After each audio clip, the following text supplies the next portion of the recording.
6-year-old Mia was bursting with excitement. Today was her very first visit to a museum, and she couldn't wait to discover all the marvels it held. Clutching her mom's hand and her favorite stuffed bunny, Mrs. Fluff, she skipped up the grand stone steps of the Natural History Museum. The air inside was cool and filled with the faint smell of old books, a comforting scent that made Mia feel right at home. The first exhibit they visited was the Dinosaur Hall.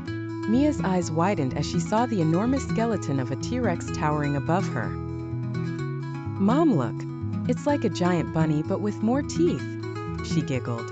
Mom chuckled and told her all about how dinosaurs lived millions of years ago, showing her a little plaque that explained the T-Rex's diet and habitat. Mia imagined Mrs. Fluff as a mighty dinosaur hopping through prehistoric jungles, chomping on leaves. Next, they wandered into the space exhibit. Mia marveled at the glowing models of planets and stars. She eagerly pressed her nose against the glass case holding a real-life moon rock. "Is it made of cheese?" she asked, remembering a story her grandpa had once told her. Mom explained that the moon rock was actually made of minerals and tiny bits of volcanic glass.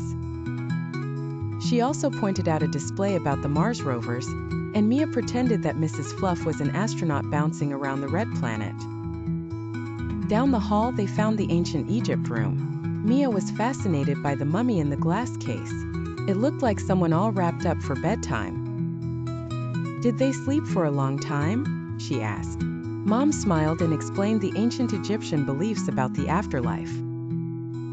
Mia imagined what her room would look like if it were filled with golden treasures and hieroglyphics carved onto her toy chest. Finally, they reached the butterfly garden, a room filled with hundreds of fluttering butterflies. Mia ran through the lush flowers and greenery, watching the colorful wings dance all around her. She stretched out her arms, hoping one might land on her, but they were too quick.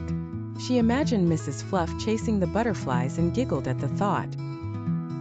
As they left the museum, Mia felt like she had been on a grand adventure. She had traveled through time to ancient lands, flown to distant planets, and even tiptoed among the dinosaurs.